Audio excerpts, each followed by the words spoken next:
con la nueva unidad de la electrocinética. Cuando hablamos de electrocinética hacemos referencia a lo que tiene que ver con corriente eléctrica. Es un pequeño resumen de lo que está ahí.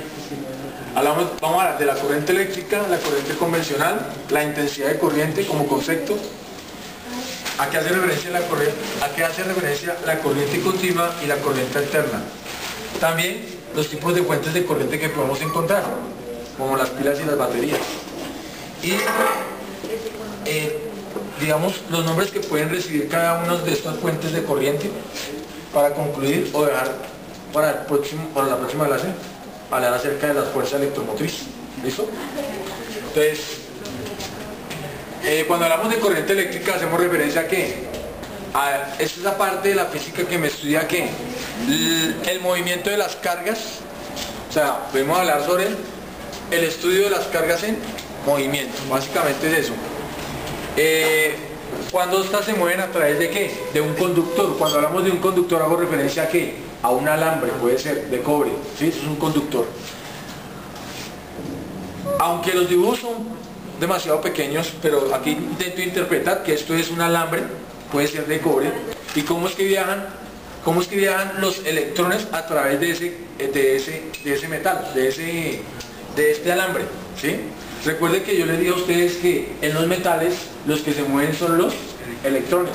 Generalmente cuando existe una diferencia de potencial, o sea cuando, por decirlo así, oprimimos un interruptor, los electrones se mueven en sentido contrario al campo eléctrico.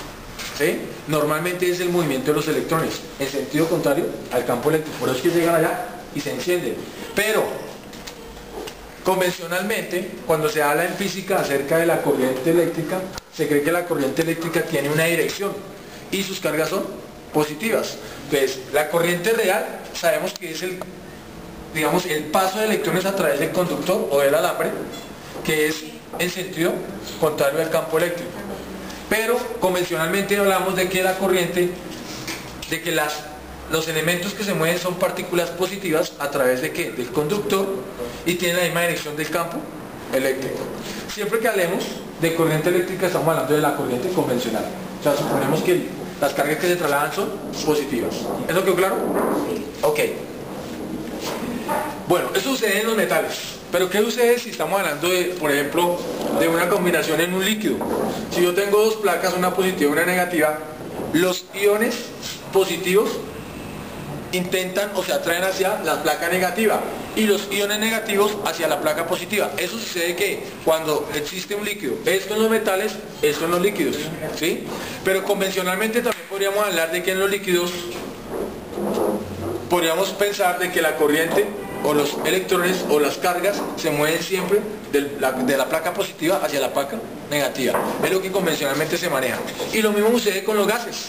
En los gases también existen movimientos de partículas, existen movimientos de iones positivos, iones negativos y electrones libres, ¿sí? En los gases sucede eso. En los metales, electrones libres. En los líquidos, iones positivos, iones negativos.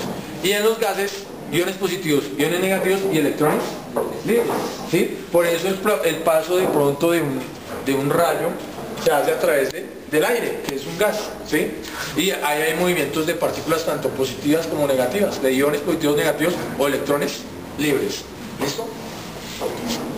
Hablemos de un concepto que es la intensidad de corriente. Cuando hablamos de la intensidad de corriente hacemos referencia a la cantidad de carga que fluye a través de un conductor en la unidad de tiempo.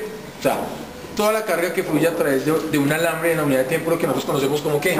La intensidad de corriente.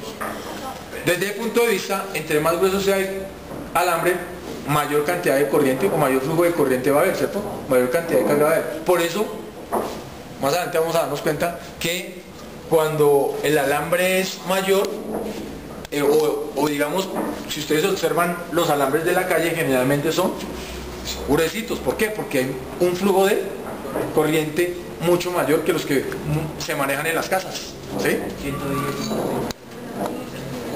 Bueno, esa intensidad de corriente tiene una fórmula matemática, que es que la razón entre la carga y el tiempo que tarda esa carga en trasladarse por el conductor. Esa intensidad de corriente se define como carga sobre tiempo, donde Si analizamos las unidades de esa intensidad de corriente, tenemos que la carga se da en el MKS, se da en Coulomb y el tiempo en segundos. A esa conversión le llamaron ampere. ¿En honor a quién? A Ampere, sí, se me olvidó el nombre. De todas maneras,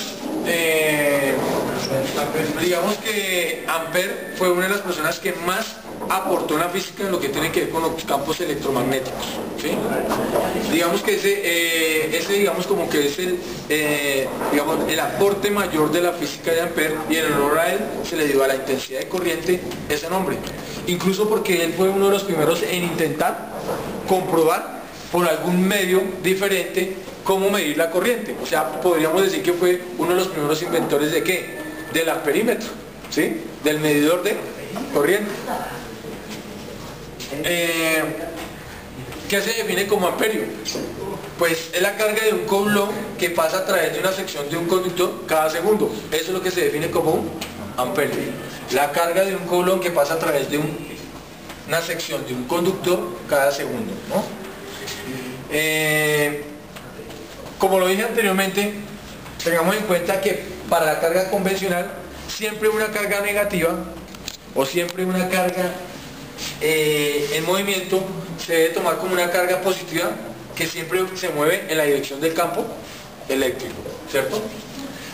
Bueno, vamos a hablar ahora de la corriente continua y la diferencia con la corriente alterna, ¿sí? Cuando hablamos de la corriente continua, es aquella corriente que va en un mismo sentido, es la que normalmente nosotros observamos, por ejemplo, en el movimiento de las pilas, ¿sí? Una pila o batería, porque la pila en sí es una batería, ¿sí? Una pila o batería lo que hace es moverme, ¿qué? Es un flujo de carga constante, en movimiento, y lo que me da es un tipo de corriente directa, ¿sí? Que esa corriente directa también se le conoce con el nombre de corriente continua. ¿Listo? Antes de hablar de eso, miremos acá cómo es que funciona una pila. Normalmente los primeros en hablar sobre las pilas, que las pilas son un tipo de generadores químicos, fueron ¿quién? Luigi Galvani y Alessandro Volta. Luigi Galvani observó una vez, él era más químico que físico. Sin embargo, en una disección que le estaban haciendo a una rana, él observó que al colocarle dos elementos, por ejemplo fue hierro y cobre, y colocarlos a través de un conductor, o sea un alambrecito hacia las piernas de la lana, hacia las piernas de la rana, observó que ellas como que empezaron a vibrar, ¿sí? Entonces él creó, o pensó más bien, que existía como una especie de electricidad animal, ¿sí? Más adelante, ¿qué hizo Alessandro Volta? Pues concluyendo, observando lo que había dicho Luigi Galvani, él empezó investigaciones de cómo era que funcionaba, porque la rana de pronto tenía ese tipo de movimiento en sus piernas, en sus ancas, ¿sí? Ese tipo de electricidad que observó Luigi Galvani, y empezó a comprobarlo con diferentes, por decirlo así, placas de zinc y de cobre. Él la recubrió con una especie de tela mojada con un ácido, y observó que entre más placas acumulaba, mayor cantidad de corriente generaba, ¿sí? Él realmente ni siquiera en sus experimentos ni siquiera sabía por qué funcionaba eso, pero podríamos decir que fue el primer aporte que se dio ¿para qué? Para la creación de la pila voltaica. Por eso es que aparecen las pilas como Volta en honor a él, Alessandro Volta, ¿no? En sí una pila, ¿cómo viene? Actualmente viene con una barrita en el medio de carbón, ¿cierto? Esa barrita de carbón por dentro está, digamos, como enrollada en una hojita de dióxido de manganeso, y a la vez en su entorno tiene un electrolito. Ese electrolito es un líquido que es cloruro de amonio, ¿sí?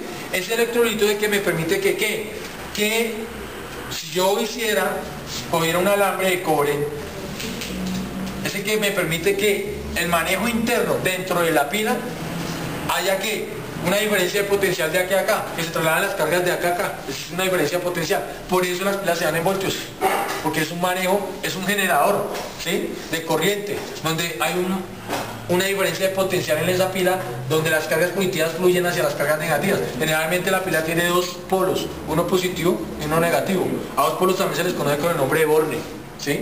El borne positivo o el borne negativo. En el borne negativo generalmente viene recubierto por una envoltura de zinc, ¿sí? Y es la forma como funcionan las pilas tradicionales. Cuando yo quiero aumentar la corriente en una pila, ¿qué hago? Pues coloco varias pilas en serie y puedo aumentar la corriente. Puedo mirar cómo cambia la corriente en una pila.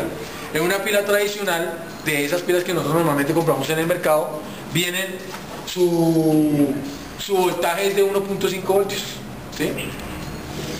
Digamos que la forma como se representan las pilas o las baterías en la parte de electricidad es de esta manera, ¿ok?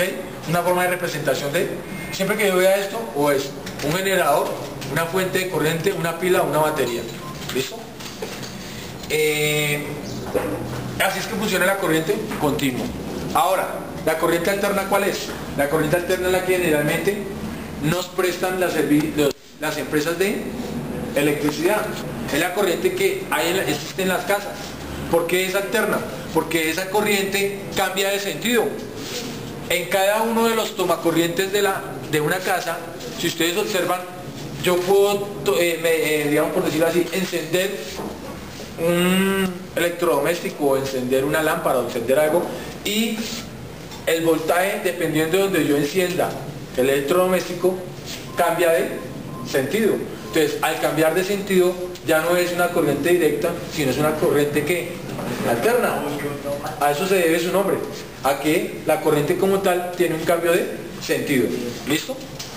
Bueno,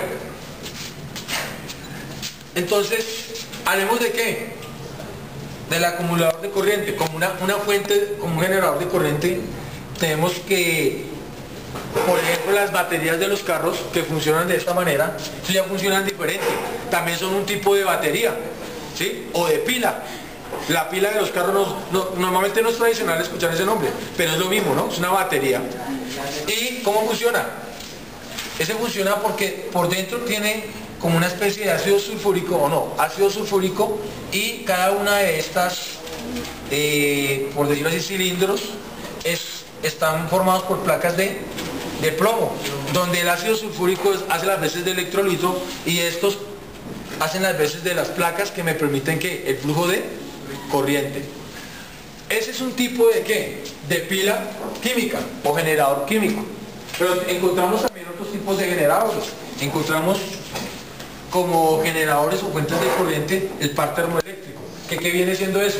La unión de dos cables de diferente material, llámese cobre y llámese otro aluminio o algo, ¿sí? Dos, por decirlo así, conductores de diferente material que se calientan con un tipo de llama o una llama. Eso también me genera un tipo de corriente. Ese tipo de corriente eléctrica que es generado por ese tipo de cables es lo que se conoce como un par termoeléctrico. ¿Listo? De la misma manera, si ustedes han escuchado el efecto fotoeléctrico, que es otro tipo de corriente, porque se maneja con celdas, son las que me permiten, por ejemplo, que se me prendan los bombillos de la luz en la noche, porque son celdas electromagnéticas, ¿sí? Ya es otro tipo de funcionamiento de ¿qué? Generadores de corriente, fuentes de corriente. Funcionan de esa manera, con celdas electromagnéticas. ¿Listo?